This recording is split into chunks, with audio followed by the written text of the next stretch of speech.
hazards. It's not that the city is totally free from hazards and nothing of that sort, but cyclones, major droughts, floods, earthquakes, pandemic, lot of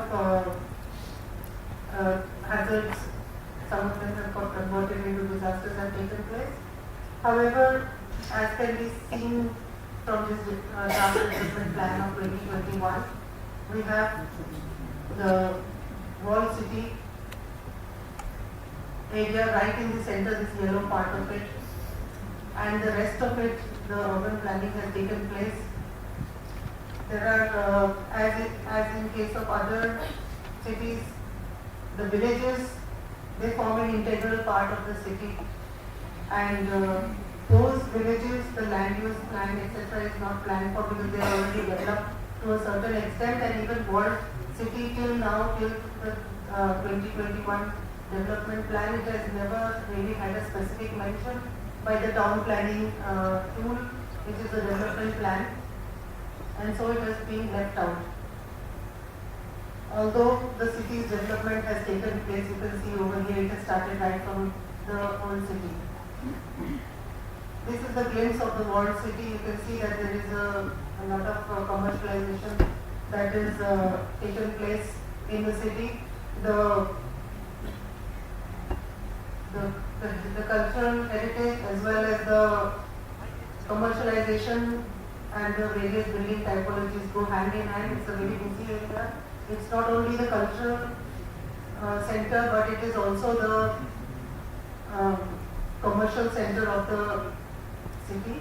You can see different types of buildings and with different materials in the walled city, and you can see that the area is very dense. If you look at the sky from within the building, from in a worm's eye view, you can see that there is not much space.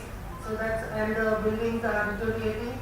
Newspaper reports have also talked about this dwindling number.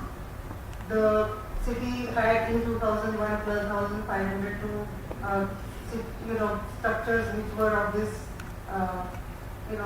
design and of such kind of embellishment. However, that has got lost.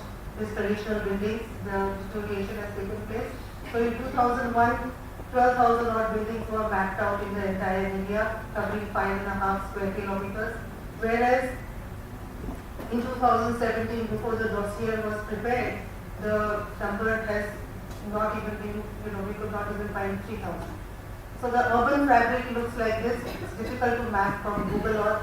Generally in planning exercises, we are able to catch hold of the Google Earth imagery and prepare a kind of map and do the field studies on it. However, that was not the case, and so the mapping had to be done. You can see the third slide and of the area, and one pole. There are 57 poles as such, which are precinct poles out of more than 600 poles that are there in the walled city.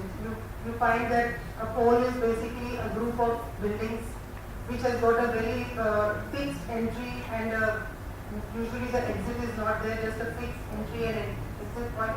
And the traditional buildings, mainly comprising of wooden structures, wooden frame structures with brick infill walls. These structures are, and they have very heavy wooden embellishment. That is one of the main reasons why the area has got the UNESCO tag of being a living heritage city. So out of the 600 poles, there are 57 which have been identified as part of the dossier, which are the ones which have got a very high heritage quotient. One pole has been identified for this study, which covers an area of 1,856 square meters, and the number of buildings surveyed is 68. Total listed buildings are 14. That means 10 buildings and 4 structures. Structures, by that we mean to say the chabutras, that means the bird feeders, the pole gates, the wells, the shrines, these kind of things.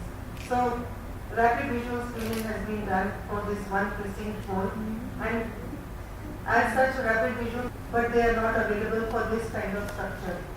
You can see on the right side this pole house construction. You can see how it is got a lot of wooden element to it. We have done a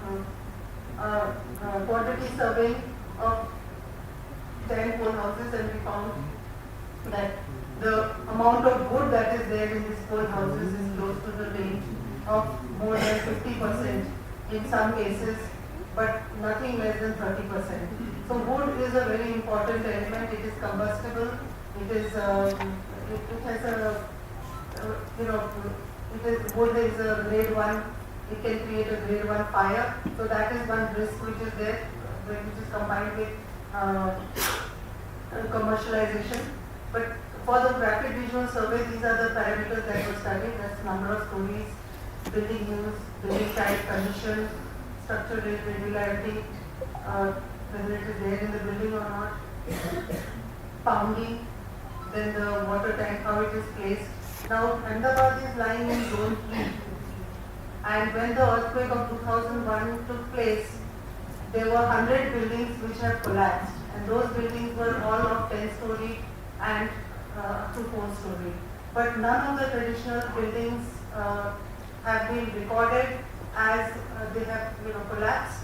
It is because the pole houses, they are in a series, like they are like row houses in a series where their walls are shared, and it's an entire cage, as was shown in the previous diagram. There are so many cages right aligned next to each other, then they all act together, and then that's why they have resisted the the earthquake.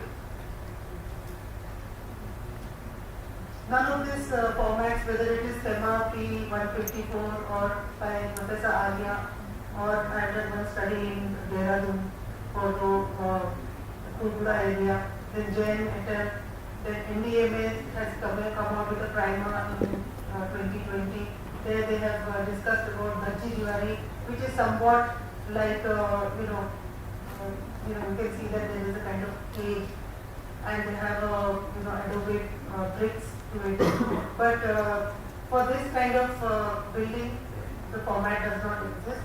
So we prepared a format and surveyed one pole and came up with a land use map of the pole.